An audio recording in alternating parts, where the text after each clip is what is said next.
নবী দেখে বলেন, সাহাবীরা কোরআন শরীফের ওই আয়াতটা বেশি বেশি করে পড়তে থাকো। কোন আয়াত? পড়ুন আমার সাথে। কুল জাআল হক ওয়া যাহাকাল বাতিল ইন্নাল বাতিলা কানা যাহুকা। এই আয়াত সাহাবীরা বেশি বেশি করে পড়তেছে, আর হুজুর বিকাল বেলায় ঘুরে ঘুরে দেখে নিজের মায়ের দেশ পিতার দেশ। হঠাৎ করে দেখে বুড়ি বিরাট বড় গাঠুরি মাথায় করে যাচ্ছি কোথায়। দেখে বলি, বুড়ি মা, এত বড় গাঠুরি মাথায় করে কোথায় যাও গো মা শুনি? বুড়িকে, আশ্চর্য যুবক, তুমি কি দেশের অধিবাসী নও? ঘুমিয়েছিলি তুমি কি শোনো নাই? আব্দুল্লাহর পোলা মোহাম্মদ মক্কানগর দখল করে ফেলেছে, 10,000 সৈন্য নিয়ে হামলা চালাইছে। তুমি কি ঘুমিয়ে উঠলে নাকি? নবী আমার ডেকে বলে, বুড়ি মা, আব্দুল্লাহর পোলাকে জীবনে কোনোদিন দেখছনি? বুড়ি কয়, বাবা মক্কার থেকে হিজরত করে মদিনায় গেছে, 10,000 সৈন্য নিয়ে মক্কার পরে হামলা চালাইছে।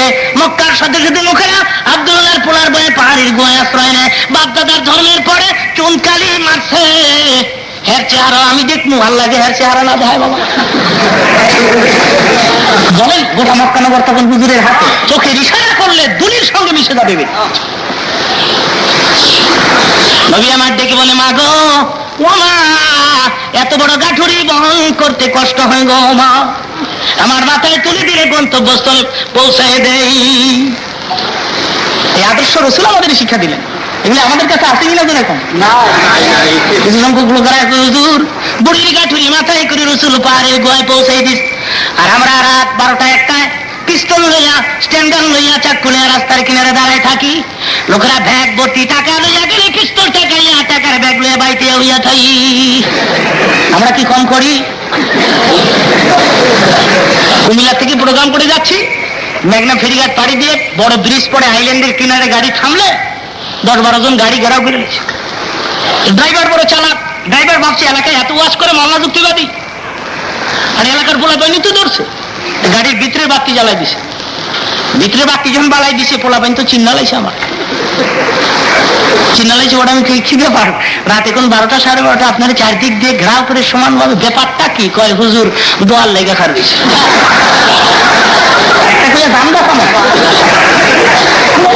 এত হলো এদেশের ছেলেদের চরিত্র। হকলি বাত নষ্ট করবেন না, মানুষের হক নষ্ট করবেন না। কিয়ামতের ময়দানে মানুষের অর্থ নষ্ট করেছেন, মানুষের পয়সা জোর করে নিয়ে খাইছেন, সেজন্য আপনার গোটা জিন্দেগির সমস্ত লাভ তার বিনিময়ে দিয়ে দিতে হবে। হক করলে আল্লাহ ইচ্ছা করলে মাফ করে দিতে পারবেন। নামাজ পড়স নাই, আমি রহমান, ইচ্ছা করলে মাফ করে দিতে পারি। রোজা রাখস নাই, মাফ করে দিতে পারি, কিন্তু বন্দার হক নষ্ট করিস না, আমি মাফ করি। নবী আমার ডেকে বলে, বুড়ি মা, এত বড় গাঠুরি বহন করতে কষ্ট হয় গো, আমার মাথায় তুলে দিলে গন্তব্যস্থলে পৌঁছে দেই। এবার বুড়ি মনে মনে ভাবে, এমন মানুষ তো আমার কেন ঘরে কোনোদিন দেখি নাই। বুড়ি কই, বুঝেছি, আমার গাঠুরি বহন করি, তুমি কিছু পয়সা চাইবে, এমটি পকেট বোধ হয়। নবী আমার ডেকে বলে, বুড়ি, 1 পয়সা আমাকে দিতে হবে না, পয়সা ছাড়া নিতে পারো। এবার সাধারণ বিদ্যা মহিলার গাঠুরি রাহমাতুল লিল আলামিনের মাথা। বুড়ি আগে আগে যায়, হুজুর পেছনে পেছনে যান। পাহাড়ের গুহার কিনারে যায়, বুড়ি ডাক দিছে, তোরা কারা রে? আব্দুল্লাহর পোলার ভয়ে আমি পাহাড়ের গুহায় আশ্রয় নিতে আসছি।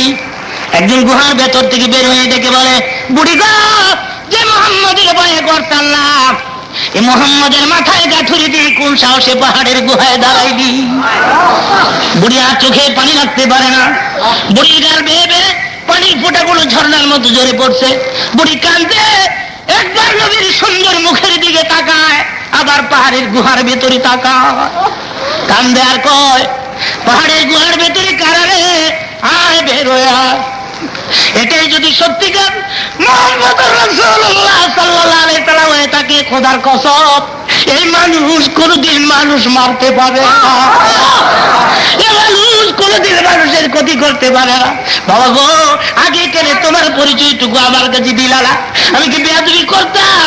আমার গাঠুরি কি তোমার মাথায় তুইলা দিতাম? তুমি নিশ্চয় পয়গম্বর, মুহূর্ত দেরি নয়, আমারে পড়াই দাও লা ইলাহা মুহাম্মাদুর রাসূলুল্লাহ। হাউজে কাউসার দেখাইলাম, জান্নাত দেখাইলাম, দেখাইলাম, জাহান্নাম দেখাইলাম, সব কিছু তোমারে দেখাইলাম। এবার আমার হাবিব তুমি বেজার হইয়া যাও না, খুশি হইয়া যাও। এবার আল্লাহর হাবিব জবাব দিচ্ছেন, মাবুদ দুনিয়ার কোন পয়গম্বরকে এত উপরে তুলনায় যত উপরে তুমি আমারে আনছ।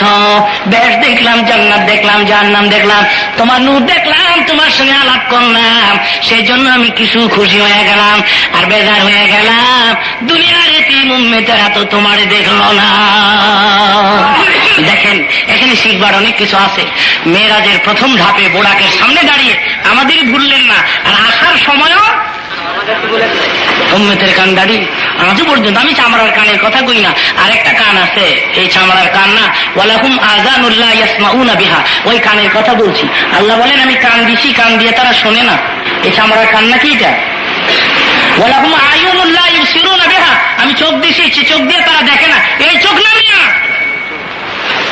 এটা আরেকটা চোখ আছে, এটা আরেকটা কান আছে।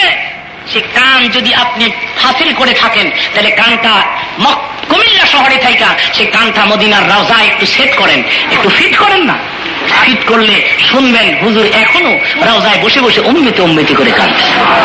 সেই জন্য কোন কবি বলে গেলেন, হে কবর মে ভি মুস্তাফা রো রো কে আঁখে বহে कहते थे सुबह शम या उम्मती या उम्मती।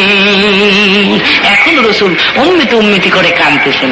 আমার বক্তৃতা আমি অনেক সময় বলে থাকি, শুধু কবরে নয়, কিয়ামতের ময়দানে রসুল কাঁদবেন, উম্মতি উম্মতি বলে। এটা হাদিস শরীফের কথা। রসুলের একটা উম্মতকে ফেরেশতারা হাতে করে পায়রা লাগাইয়া টেনে টেনে জাহান্নামের দিকে নিয়ে যাবে। আরেকদল ফেরেশতারা দৌড়ে গিয়ে বলবে, হুজুর গো আপনার উম্মত জাহান্নামে যায়। হুজুর পেরেশান হয়ে যাবে, দৌড়াবে ফেরেশতারা, রে কোন পথ দিয়া যায়? হুজুরের চোখে পড়ে যাবে, পেছন দিক থেকে চিৎকার করে ডাকতে থাকবে, রাখো ফেরেশতারা রাখো, আমার দুটি কথা শোনো। ফেরেশতারা শুনবে না, দৌড়তে থাকবে।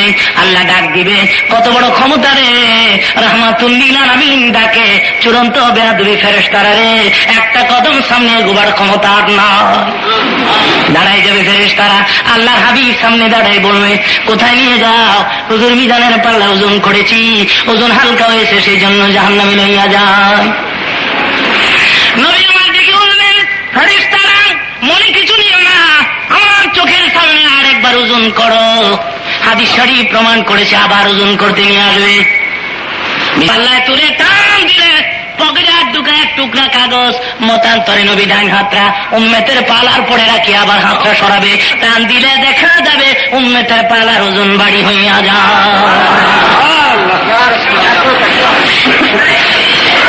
ফেরেশতারা ছেড়ে দিয়ে চলে যাবে। লোকটি দৌড়ে হুজুরের পায়ে পড়ে যাবে, কে গো তুমি? মুসিবতের দিনে জাহান্নামের পথ থেকে আমায় বাঁচাইয়া জান্নাতের ব্যবস্থা করে দিলা, কে নাম তোমার? কোথায় গড়বাড়ি, কি পরিচয় না দিলে আমি ছাড়বো না। এই কদম মোবারক ধরছি আর ছাড়বো না। নবী মাথার বলে হাত বুলাইয়া চোখের পানি ছেড়ে দিবে, আমার চিরস্তা আমি উম্মতের কান্দারি নবী মুহাম্মদুর রাসূলুল্লাহ সাল্লাল্লাহু আলাইহি ওয়াসাল্লাম, আমার চিরস্তা।